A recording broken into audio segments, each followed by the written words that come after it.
भारत में sperm donors की संख्या इतनी तेजी से इंक्रीज क्यों हो रही है, बढ़ क्यों रही है?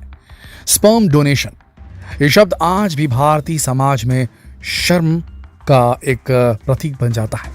लोग इस बारे में बात भी नहीं करना पसंद करते। लेकिन आंकड़ों की बात करें तो परिस्थितियां इसके उलट नजर आ रही हैं आजकल। आज कई युवा, यहां तक कि हाई स्कूल के छात्र तक स्पर्म डोनर का काम कर रहे हैं और अच्छा पैसा कमा रहे हैं। या कहें कि आजकल युवाओं में ये एक इजी मनी का ट्रेंड बनता जा रहा है, जिसकी वजह से भारत में स्पर्म डोनेशन करने वाले युवाओं की संख्या बढ़ती जा रही है। चलिए आज के वीडियो में इस बहुत ही सेंसिटिव टॉपिक पर चर्चा करते हैं। स्पर्म डोनेशन को लेकर सबसे पहले चर्चा शुरू हुई थी फिल्म विकी डोनर के बाद आम जनता में। इसके पहले भी स्पर्म डोनेशन होता था, लोग जानते थे, लेकिन इतना अवेयरनेस भारत में तब हुआ जब विकी डोनर मूवी आई, क्योंकि इस फिल्म ने लोगों को बताया कि स्पर्म डोनेशन करने वाले पुरुष भी आम इंसान होते हैं। लेकिन इसके बाद भी आज भी हमारा समाज इस सच्चाई को स्वीकार नहीं कर पाया है कि ये समस्या है। आजकल कपल्स को, जोड़ों को शादी के बाद संतान का सुख मिल पाने में तकलीफ आ रही है, और ऐसी स्थिति में अगर पुरुष या मर्द में कमी है तो फिर स्पर्म डोनेशन के अलावा कोई चारा नहीं बचता। इसीलिए स्पर्म की काफ़ी डिमांड मार्केट में है, मेडिकल मार्केट में, और इसके चलते स्पर्म डोनेशन का धंधा भी फल फूल रहा है। भले भारतीय समाज में इस चीज़ को स्वीकार नहीं किया गया है, लेकिन इसके बावजूद भी आज स्पर्म डोनेशन करने वाले युवाओं की संख्या तेज़ी से बढ़ रही है, क्योंकि उन्हें इसके बदले अच्छे पैसे मिलते हैं। एक रिपोर्ट के अनुसार दिल्ली के कई हाई स्कूल के छात्र 1000 से 2000 रुपए पर बॉटल के हिसाब से अपना स्पर्म बेच रहे हैं, और अब तो ये काम इलीगल तरीके से भी खूब हो रहा है। और इतनी कम उम्र के युवाओं का इस फील्ड में आने का कारण ये है कि अक्सर लोग कम उम्र के युवाओं के स्पर्म की मांग करते हैं, क्योंकि उनके स्पर्म की क्वालिटी अच्छी होती है। वैसे अगर डॉक्टर्स की माने तो स्पर्म डोनेशन करने के लिए सही उम्र 22 से 28 साल के बीच होती है, लेकिन कम समय में अच्छा पैसा कमाने के लालच में 16 से 19 साल के युवा भी इस फील्ड में उतर गए हैं। आगे बढ़ने से पहले चलिए आपको ये भी बता देते हैं कि स्पर्म डोनेशन आखिर चीज़ क्या है और ये कौन कर सकता है। दोस्तों, इस दुनिया में हर इंसान का एक ही ख्वाब होता है, हंसता मुस्कुराता परिवार। हर दंपत्ति की पहली ख्वाहिश होती है कि उनके घर में भी बच्चों की किलकारियां गूंजे, लेकिन कई बार कुछ कारणों से लोगों की यह ख्वाहिश अधूरी रह जाती है। वो लाख कोशिशें करने के बाद भी माँ बाप नहीं बन पाते। ऐसे दंपत्तियों के लिए स्पर्म डोनेशन किसी वरदान से कम नहीं है।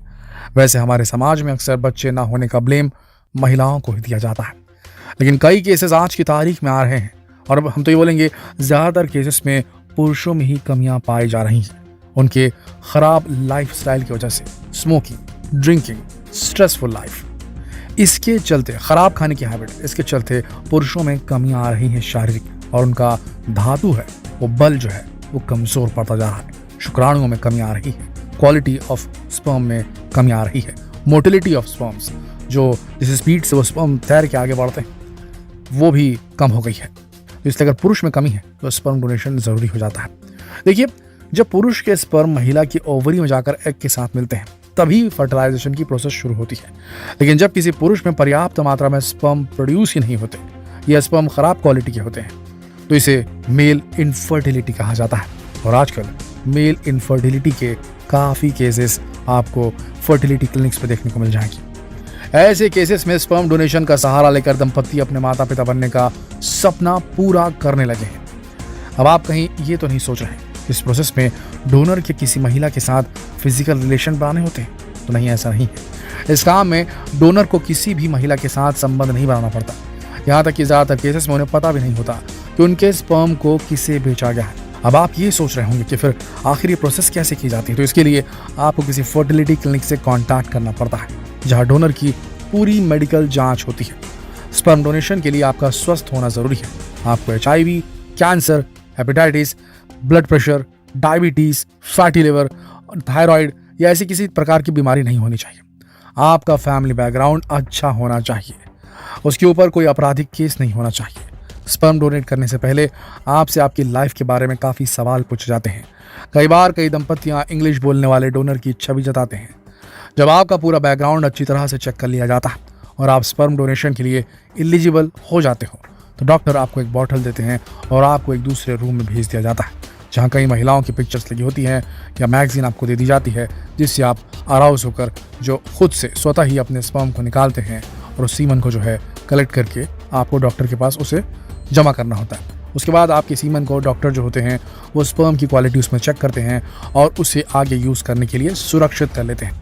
इसे कायरो प्रिजर्वेटिव सॉल्यूशन की सहायता से फ्रीज कर दिया जाता है ताकि इसे अगले 6 माह तक इस्तेमाल किया जा सके। स्पर्म डोनेट करने वाले शख्स की पहचान हमेशा से गुप्त रखी जाती है ताकि उसे आगे चलकर परेशानी का सामना ना करना पड़े। इसके बाद महिला के गर्भ में मेडिकल प्रोसेस के माध्यम से स्पर्म को ट्रांसफर कर दिया जाता है और उसकी पहचान को भी गुप्त रखा जाता है, यानी किसी को पता नहीं होता कि किसके स्पर्म से किसको बच्चे पैदा हो रहे हैं। अब एक सवाल जो आपके भी दिमाग में आ रहा होगा कि क्या भारत में स्पर्म डोनेशन लीगल है? तो जी हाँ, भले ही हमारा समाज इस मेडिकल प्रोसीजर को ना मानता हो, ना मान्यता देता हो, लेकिन कानूनन रूप से भारत में ये जायज़ है। कोई भी स्वस्थ पुरुष अपना स्पर्म डोनेट कर सकता है। अगर मानवता के लिहाज से देखा जाए तो इसे पुण्य का काम भी कहा जा सकता है, क्योंकि इस दुनिया में एक नए जीवन को लेकर आना, किसी परिवार को बच्चे की खुशी, संतान का सुख देना सबसे बड़ा पुण्य हो सकता है। लेकिन हम जिस समाज में रहते हैं वहाँ इसे स्वीकार नहीं किया जाता। दोस्तों, स्पर्म डोनर अपने घर पर नहीं बता सकते कि वो ये काम करते हैं। उन्हें पता है कि उनका परिवार कभी इस चीज़ को एक्सेप्ट नहीं कर पाएगा, उनकी पत्नी कभी इसके लिए तैयार नहीं होगी और समाज में उनकी कोई इज्जत नहीं करेगा। इसके अलावा सभी स्पर्म डोनर जानते हैं कि स्पर्म डोनेशन उनका लाइफ टाइम करियर नहीं बन सकता, क्योंकि उनकी बॉडी हमेशा स्पर्म क्वालिटी वाले प्रोड्यूस नहीं कर सकती और वैसे भी यहाँ सभी को युवा पुरुषों के स्पर्म ही चाहिए होते हैं। इसके अलावा कई बार इनकी शादीशुदा लाइफ पर भी इसका प्रभाव पड़ता है, क्योंकि उन्हें कई बार स्पर्म डोनेट करने पड़ते हैं, जिसकी वजह से उन्हें कमजोरी भी हो सकती है। लेकिन इन सब कारणों के बावजूद भी दुनिया भर में स्पर्म डोनर की संख्या में लगातार बढ़ोतरी हो रही है। एक रिपोर्ट के मुताबिक ब्रिटेन में हर साल करीब 2000 बच्चे स्पर्म डोनेशन की मदद से पैदा हो रहे हैं। यूके के नियमों के अनुसार दान किए गए स्पर्म से अधिकतम 10 परिवार बनाने की अनुमति है। हालांकि एक परिवार में दान किए गए स्पर्म से कितने बच्चे पैदा किए जा सकते हैं, इसकी कोई सीमा नहीं है। यूके में यानी कि इंग्लैंड में अधिकांशतः निसंतान दंपत्ति अपने बच्चा पैदा करने के लिए IVF केंद्रों या फर्टिलिटी क्लिनिक्स में जाते हैं। हालांकि वहां की लागत बहुत अधिक है। लंदन के स्पर्म बैंक में स्पर्म लेने का खर्च 850 पाउंड से लेकर 1150 पाउंड तक होता है। जो लोग इस महंगी कीमत को वहन करने में असमर्थ हैं, वो सोशल मीडिया के जरिए स्पर्म डोनर की तलाश करते हैं। हालांकि पूरी तरह सेफ नहीं है, लेकिन बच्चे की चाहत उन्हें ऐसा करने के लिए मजबूर कर देती है। वहीं अमीर परिवार मुंहमांगी कीमत देकर अपने लिए स्पर्म डोनर की तलाश करते हैं। कई बार डोनर की हाइट, पर्सनालिटी, एडुकेशन, बालों का रंग, नाक का आकार, कान का लुक्स, टोटल लुक्स, धर्म की भी जानकारी ली जाती है और जब उन्हें उसकी पसंद का डोनर मिल जाता है तो उसे मुंहमांगी कीमत देकर उनका स्पर्म खरीद लिया जाता है। और एक बहुत बड़ी वजह है कि आजकल एडुकेटेड युवा इस ओर अपना रुख कर रहे हैं और इस काम में आपकी पहचान गुप्त रखी जाती है, इसलिए किसी को आपके काम के बारे में पता चलने का कोई डर नहीं रहता और आपको इस काम के अच्छे पैसे भी मिल जाते हैं। तो इसीलिए ये वर्ग जो है ये अट्रैक्ट हो रहा है स्पर्म डोनेशन के लिए। दोस्तों, स्पर्म डोनेशन की वजह से आज कई परिवार खुशहाल जिंदगी बसर कर रहे हैं, इसलिए इसे गलत कहने का तो सवाल ही नहीं उठता। लेकिन स्पर्म डोनेशन करने से पहले आपको इसके बारे में पूरी जानकारी ले लेनी चाहिए। साथ ही आपके परिवार पर उसका क्या असर पड़ेगा, इसके लिए भी आपको तैयार रहना चाहिए और केवल पैसे कमाने के लिए अपने स्वास्थ्य को ताक पर रखकर ये काम नहीं करना चाहिए, वरना आपको इसके घातक परिणाम देखने को मिल सकते हैं। ये जानकारी आपको कैसी लगी हमें कमेंट में जरूर बताएं। वीडियो को अपने दोस्तों के साथ जरूर शेयर करें ताकि उन्हें भी जानकारी हो सके ये क्या कुछ हो रहा है। कल फिर मिलते हैं एक और दिलचस्प वीडियो में, तब तक के लिए आप सबका इस वीडियो के अंत तक बने रहने के लिए दिल से धन्यवाद।